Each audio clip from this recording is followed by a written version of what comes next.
नवोदय जेवी मित्रांनो, आज आपण धम्मपद यमकवग्ग यामधील एक गाथा बघणार आहोत. गाथेचा विश्लेषण असं आहे की इद सोचती पेच्छ सोचती पापकारी उभयत्थ सोचती यो सोचती सो विंहयती दिस्वा कम्मलिकठ्ठमत्तनो. म्हणजे ह्या यमकवग्गातील आज आपण जातककथा म्हणजे अर्थकथा पाहणार आहोत. त्यानंतर प्रत्येक गाथेचं शब्दार्थांचा आपण अभ्यास करणार आहोत आणि त्यानंतर ह्या गाथेचा अर्थ काय होतो हेही आपण पाहणार आहोत. तर आपल्याला विनंती आहे की स्क्रीनवरती जे जे काही दिसणार आहे ते आपण सर्वांनी नोट डाऊन करायचं आहे, जेणेकरून आपल्याला जे काही पाली शब्द आहेत त्याचे मराठी आपण जे विश्लेषण करणार आहोत ते सर्व आपण नोट डाऊन करायचं आहे. तर आपण सुरुवात करूया. आणि सगळ्यात महत्त्वाचं, चॅनलला पहिल्यांदा झाला असेल तर चॅनल लाईक करा. व्हिडिओ आवडला तर चॅनल आपला ही संकल्प आहे की प्रत्येक घरामध्ये पाली हा विषय मराठीमध्ये समजून सांगण्याचा आपला संकल्प आहे. त्यामुळे या चॅनल जास्तीत जास्त लाईक करा, शेअर करा आणि आपण कमेंट करायला विसरू नका. तर टायटल असं आहे की आपण टायटल पाहिलं की पापी या लोकातही दुःख पावतो आणि त्या लोकातही दुःखही पावतो. आणि ही कथा आहे एका चुंद सुकरिकाची कथा आहे. चुंद सुकरिक कोण आहे तर एक श्रावस्तीमध्ये तो खाटीक होता. म्हणजे आता जो खाटीक म्हणतो किंवा कसाही म्हणतो अशा प्रकारचा तो व्यक्ती होता जो वयाच्या 55 वर्षांपर्यंत डुकरांची हत्या करून आपले जीवन जगत होता. त्याचं असं दिनचर्या होतं की जेव्हा त्याच्याकडे डुकरांची कमतरता असेल तेव्हा तो इतरांना धान्य द्यायचा आणि त्यांच्याकडून डुकरं घ्यायचा आणि त्यांच्यावरती तो त्याची जीवनचर्या चालू करायचा. आता तो काय करायचा की त्या पिल्लांना जी लहान पिल्लांना त्यांना मोठे करायचा, मोठं जेव्हा त्यांना विकायचं असेल तेव्हा तो त्यांना काय करायचा की एखाद्या डुकराला समजा विकायचा असेल तर तो आपल्या वधस्तंभात त्यांना बांधायचा आणि वेताच्या छडीने त्यांना मारायचा, जेणेकरून ते सुजतील. आणि ते असं सुजल्यानंतर ते काय करायचा की गरम पाणी घेऊन त्यांच्या तोंडी टाकायचा आणि ते गुदद्वार ते बाहेर काढायचा. असं तो सातत्याने करायचा, जेणेकरून त्यांचे पोट साफ व्हायचं. आणि पुढे जाऊन त्याच गरम पाण्याने त्या डुकराची जी केसं होती ते केसं एका चिमट्याच्या साहाय्याने तो काढायचा आणि फेकून द्यायचा, म्हणजे साफ करायचा त्याला. आणि तलवार घेऊन त्या डुकराचं मुंडकं छाटायचं आणि जे काही रक्त असेल त्या डुकराचं त्या रक्तामध्ये ते मांस मिसळून तो गरम करून ते आपला उदरनिर्वाह म्हणजे तो खायचा. अशा प्रकारचं जवळपास 55 वर्ष तो डुकरांची हत्या करून आपला उदरनिर्वाह चालवत होता. तर पण काय करायचा की निर्दयपणाचा कळ असा होता की त्याचं घर हे बौद्ध विहाराच्या बाजूलाच होतं. पण इतक्या वर्षामध्ये तो एकदाही त्या बुद्ध विहारामध्ये डोकावूनही पाहिला नाही की पळभरी अन्नाचा दाना त्याने त्या विहारामध्ये दान म्हणूनही दिला नाही. पण 55 वर्ष डुकरांची हत्या करून तो आपला उदरनिर्वाह सादर करतो. म्हणजे एवढ्या जवळ विहार असूनही त्याने कधीही विहाराचं तोंड पाहिलं नाही किंवा विहाराचं पायरी चढला नव्हता. असा हा व्यक्ती चुंद सुकरिक. पण झालं काय की जसा काळ बदलतो तसा तो वृद्ध झाला. आता 55 वर्ष हत्या करत होता. पण जसं तो शेवटच्या काळामध्ये आला आणि त्याचं कर्म उखळून आलं आणि शेवटच्या क्षणी म्हणजे जेव्हा तो अत्यंत आजारी पडला आणि व्याधीग्रस्त झाला. व्याधीग्रस्त असं झाला की जसं डुकरं म्हणजे त्याला छडीने मारताना आवाज काढत होते, विव्हळत होते, ओरडत होते, तशाच प्रकारचा हा ओरडायला सुरुवात केली. तशाच प्रकारे जसं तो त्या डुकरांना विष्ठा खायला द्यायचा किंवा गवत खायला द्यायचा तसंच प्रकारे तो खाऊ लागला. आणि त्याचे घरातले लोक एवढे वैतागले की काय करायचं, कारण हा रात्रंदिवस ओरडायचा, दुसऱ्यांची झोपमोड करायचा, सैला वेळेला म्हणजे लोळायचा अस्तव्यस्त. डुकरांसारखा सगळं त्याचा व्यवहार चालू होता. जवळपास 7 दिवस हाच चुंद सुकरिक डुकरासारखा ओरडत होता, लोळत होता, गडबड करत होता, विष्ठा खात होता, गवत खात होता. जे काही डुकरं करत होतील त्याप्रमाणे तो करत होता. शेवटी त्याचे घरवाले हे वैतागले आणि त्याला म्हणाले की तू जर आवाज नाही केला तर आम्ही तुला मारून टाकू. परंतु तरीही त्याच्यावरती काही परिणाम झाला नाही आणि त्याला त्यांनी एका खोलीमध्ये बंद केलं आणि 8व्या दिवशी तो मृत्युमुखी झाला. आता 7 दिवस कंटिन्युअसली हा प्रकार चालू होता डुकरांचा ओरडा. तर लोकांना असं वाटत होतं की बाजूला जे विहार होतं त्या विहारातील भिक्खूंना असं वाटत होतं की चुंद सुखरीक हा कंटिन्यू 7 दिवस लगातार 7 दिवस हा डुकरांची हत्या करतो की काय असं त्याला वाटत होतं. आणि ही चर्चा चालू असताना तिथे भगवान बुद्ध आले आणि भगवान बुद्धाने ती चर्चा ऐकली आणि त्या चर्चेमध्ये त्यांनी सांगितलं की तो 7 दिवसापासून कोणत्याही डुकराला मारत नव्हता. त्याच्या कर्माचे फळ पूर्ण झाले होते आणि म्हणून तो जिवंत असतानाही तो इथेच नरकाचा भोग भोगत होता. लोळत पडत असताना आता तो मरून गेला आहे आणि तो नरकात जाऊन पडलेला आहे. आता इथे आता इथे नरक आलं आहे, हे आलं आहे, ते आलं आहे, हा शब्द आलेला आहे. त्यामुळे थोडं एक्सप्लेनेशन करू इच्छितो की भगवान बुद्ध म्हणतात की इथे 31 प्रकारचे लोक आहेत. आता हा 31 प्रकारचा लोक कसा असतो तो तुमच्या कर्माच्या तुमच्या ध्यानाच्या म्हणजे ध्यानाच्या उपलब्धीवरती तुम्ही कुठल्या ध्यानावरती आहात ह्यावरती तो लोक तुम्हाला भेटतो. म्हणजे आपण जे सध्या आहोत ते कामलोकामध्ये आहोत. काही रूपावचार आहे, काय अरूपावचार लोक आहेत. अशा प्रकारची 31 प्रकारची लोकांची बांधणी केलेली आहे.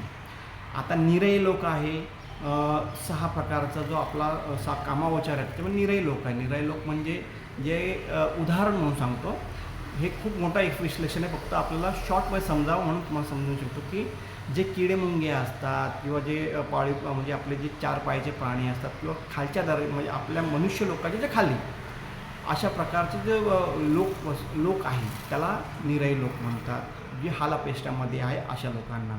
मग तुम्ही आता स्वर्ग आहे नरक आहे असा शब्द जर तुम्ही ऐकला असाल म्हणजे ऐकता जेव्हा तो इतर धर्माच्या पद्धतीचा वेगळा आहे आणि बौद्ध धर्माच्या साहित्यामध्ये आलेला स्वर्ग नरक हा जो शब्द आहे ते वेगळ्या पद्धतीने आले. हे व्यवस्थित समजून घ्या. किंवा 31 प्रकारचे जे लोक आहेत म्हणजे जीवन आहे म्हणजे आपण जे म्हणतो देव मनुष्यानं असं जो आपण बोलतो ना सारथी बुद्धांचे गुण म्हणताना देव मनुष्यानं सारथी असं आपण त्याला म्हणतो. तर हे देव कुठले तर हे आपण म्हणतो महामंगलसूत्रामध्ये पण आहे की एखादी देवता आली त्यांनी विचारलं. पराभव सूत्रामध्ये एखादी देवता आली त्यांनी विचारलं. तर हे देव संकल्पना किंवा देवता संकल्पना ज्या आहेत ते मी एक्सप्लेन केलेल्या मागे पण एक्सप्लेन केलेल्या आहेत त्या वेगळ्या आहेत आणि इतर धर्मातल्या जी देवता संकल्पना आहे ती वेगळी आहे. हे इथे प्लीज कन्फ्यूज होऊ नका कारण इथे जर शब्द आला आहे तर आपल्याला ते एक्सप्लेन करणं गरजेचं होतं. तर भगवान बुद्ध पुढे जाऊन ती गाथा म्हणतात जी आपण सुरुवातीला म्हणालो होतो. इद सोचती पेच सोचती पापकारी उभयत्थ सोचती सो सोचती सो विहयती दिस्वा कम्मलीठ मत्तनो. आता मत्तनो आहे अत्तनो हा शब्द होणार तो म्हणजे तुम्ही सांगतो पुढे कसा तो व्याकरणाच्या दृष्टीने आलेला आहे. ईद सोचती पेच सोचती ह्यातला ईद याचा अर्थ होतो येथे किंवा या जगात. सोचती सूच या धातूपासून बनलेल्या या शब्दाचा अर्थ शोक करणे किंवा दुःख करणे असा आहे. पेच याचा अर्थ मृत्यूनंतर किंवा परलोकात असा होतो. तर ईद सोचती पेच सोचती जो मनुष्य पापकर्म करतो तो इथे इध म्हणजे या वर्तमानातही दुःखी असतो आणि पेच म्हणजे मरणोत्तर पुढच्या जन्मातही शोकाकुल असतो. इथे पुनर्भव हा शब्द समजून घ्या. पुनर्जन्म पुनर्भव हा शब्द वेगवेगळे आहेत. साऊंड करताना एकत्रच आहे पण त्यांचं बुद्धिझममध्ये पुनर्भव हा शब्द वापरला गेलेला आहे. तर इथे कन्फ्यूज होऊ नका. तेही एक्सप्लेनेशन आपण पुन्हा करू. फक्त आजचा जो वेगळा टॉपिक आहे त्यावरती आपण फोकस करूया. पापकारी उभयत्त सोचती. पापकारी अकुशल किंवा वाईट कर्मे करण्याची सवय असलेल्या व्यक्ती. उभयत्थ उभय म्हणजे दोन्ही याचा अर्थ दोन्ही ठिकाणी या लोकात आणि परलोकातही असा होतो. उभयत्थ याने पाप करणारा मनुष्य केवळ एकाच ठिकाणी नाही तर उभयत्थ म्हणजे दोन्ही ठिकाणी दुःखच प्राप्त करतो अशी ही ओळीचा अर्थ आहे. सो सोचती सो विहयती म्हणजे सो म्हणजे तो ती विशिष्ट व्यक्ती. विहयती म्हणजे याचा अर्थ हालपेष्टा सोचणे किंवा पीडित होणे असा आहे आणि शोषितीचा आपण अर्थ पाहिलेला आहे. तो पापी माणूस स्वतःच्या कर्मामुळे सतत चिंतेत राहतो आणि मानसिक व शारीरिक वेदनांनी ग्रासलेला असतो. दिसवा कम्मलिठमत्तनो. दिसवा म्हणजे पाहून किंवा उमजून, रिअलायझिंग. कमलिठ्ठिमत्तनो, कम्म म्हणजे कर्म, किल्लिठ्ठ म्हणजे मलिन किंवा भ्रष्ट, आणि अत्तनो, आता बघा ते मत्तनो हा शब्द होता, तन्नो हा शब्द होता, तो कम्म किल्लिठ्ठं अत्तनो असा शब्द होतो. आता हा ठच्या वरती जो अनुस्वार आलेला आहे तो खाली आला आणि तो अच्या जागी म झालेला आहे. आता हा कसा शब्द समजून घ्या की एतेन मंगल उत्तमं, मंगलमुत्तमं हा शब्द आपल्याला महामंगलसूत्रामध्ये भेटतो. तो शब्द कसा आहे, मंगलं उत्तमं. मंगल लच्या वरती अनुस्वार आहे म्हणून तो झाला मंगलं, आणि खाली जो पुढचा होता उत्तम असा शब्द होता, मंगल उत्तमं. मग खाली आला, मग होऊन खाली आला आणि उ हा प्रत्यय होता तिथे, त्याच्या तो उ हा स्वर त्याला लागला आणि त्याचा मचा मू झाला आणि तन, मंगलमुत्तनं, मंगल उत्तमं हा शब्द तिथे होतो. तर अशा प्रकारे हे ग्रामर आहे, व्यवस्थित समजून घ्या की मचा अचा म कसा झाला किंवा इथे म कसा आला हा शब्द लक्षात ठेवायचा. म्हणून जेव्हा तो माणूस दिसवा म्हणजे आपल्या कम्मलिठ्ठ म्हणजे भ्रष्ट कर्माकडे पाहतो किंवा त्याचे परिणाम भोगतो, तेव्हा तो अधिकच विवळ होतो. अशा प्रकारे ह्याचा अर्थ होतो.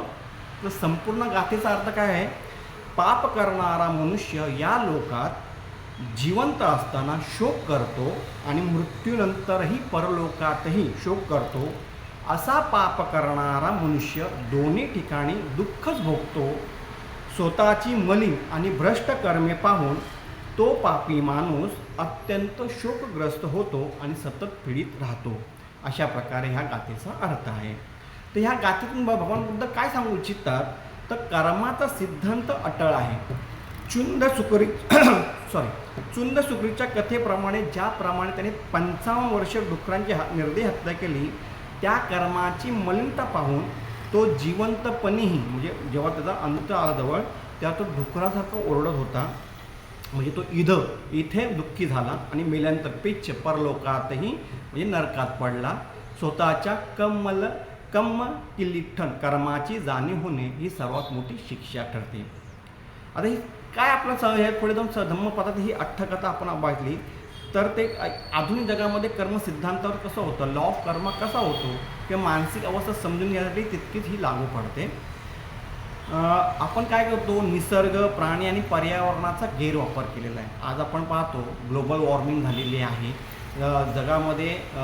आपल्या कर्मामुळे, आपण स्वतःच्या कर्मामुळे आपण झाडं कापलेली आहे. झाडाचं नसल्यामुळे आज टेम्परेचर, आज आपण जून महिना सुरू आहे, आज 12 जून 2026 चालू आहे, पण आत्तापर्यंत पाऊस पडला नाही मुंबईमध्ये.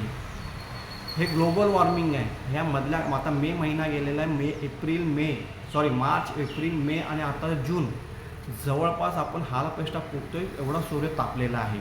आपण घरातून बाहेर निघू शकत नाही, एवढं मोठं टेम्परेचर आता आपल्याकडे आलेलं आहे.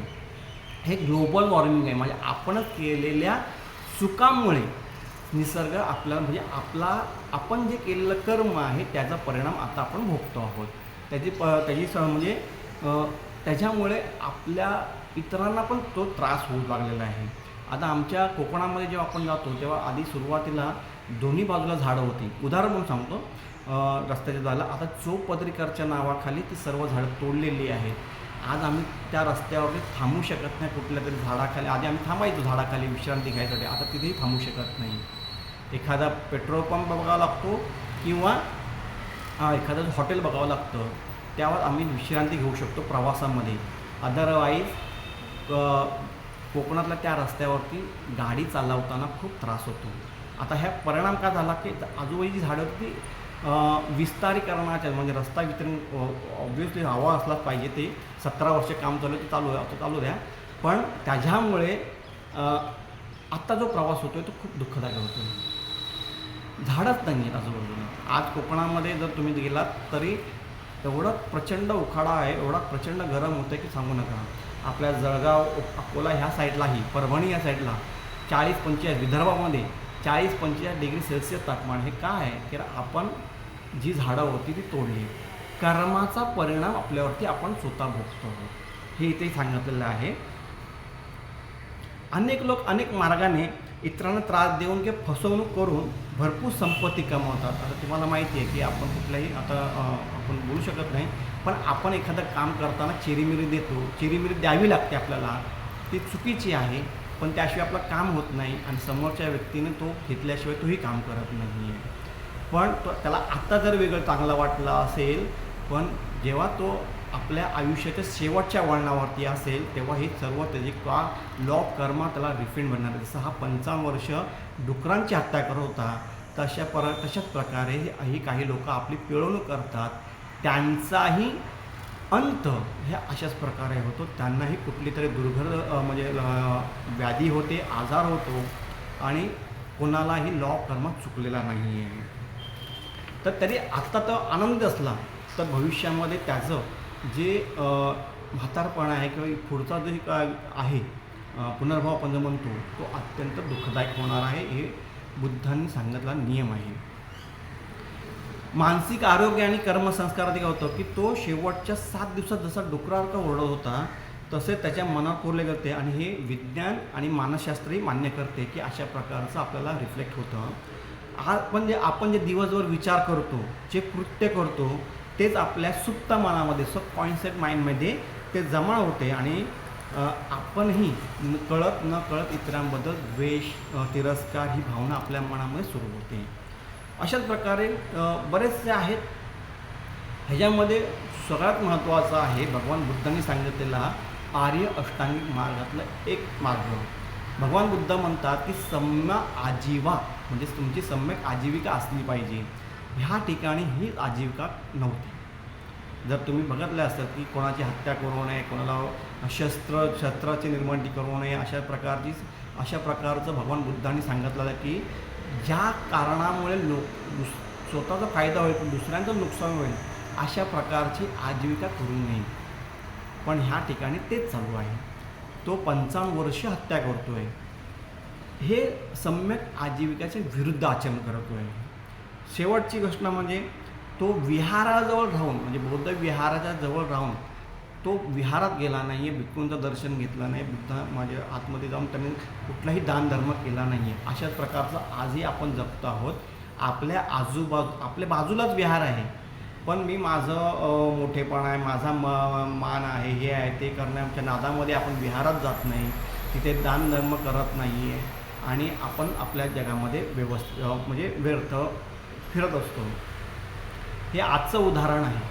तुमच्या बाजूला अजूनपर्यंत आत्तापर्यंत बरेच जण तुम्हाला दिसले असतील की बाजूला विहार आहे पण कधीही तो माणूस विहारात गेला नाही, ती व्यक्ती गेली नाही, ती महिला गेली नाही, त्या महिलेने जाऊन मृत्यू संघाचं दर्शन घेतलं नाही आहे किंवा त्यांना दान दिलं नाही आहे किंवा विहाराला दान दिलं नाही आहे.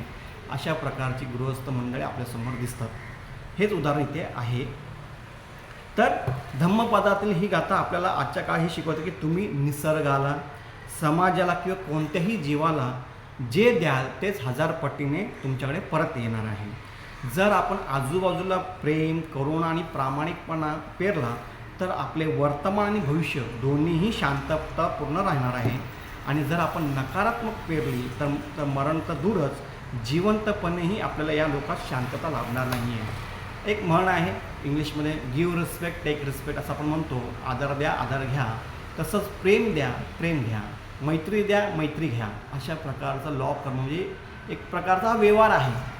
तुम्ही ज्या पद्धतीने दुसऱ्याबद्दल वागणार त्याच पद्धतीने तो दुसरा तुमच्यासमोर वागणार आहे. तुम्ही ज्या पद्धतीने निसर्गाचं नुकसान करणार आहे, निसर्गही त्याच पद्धतीने तुम्हाला परतफेड करते.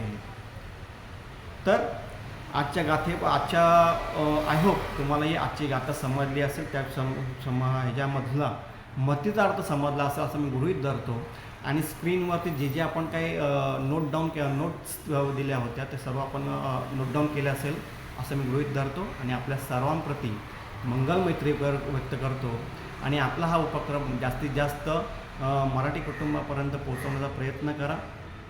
कारण आपण पाली भाषा त्याचा अर्थ आणि त्या गाथेचं संपूर्ण विश्लेषण आपण ह्या सिरीजमध्ये करत आहोत धम्मपदाच्या. तर ह्या सिरीजसाठी आपण मला सहकार्य करावं, आपल्या सर्वांच्या प्रति मंगलमैत्री व्यक्त करतो. आणि जाण्यापूर्वी पुन्हा एकदा सूचना की चॅनल लाईक करा, जास्तीत जास्त सबस्क्राईब करा आणि कृपया आपले कमेंट्स करायला विसरू नका. आपल्या सर्वांच्या प्रति पुन्हा एकदा मंगलमैत्री व्यक्त करून इथेच थांबतो. नमो बुद्धाय.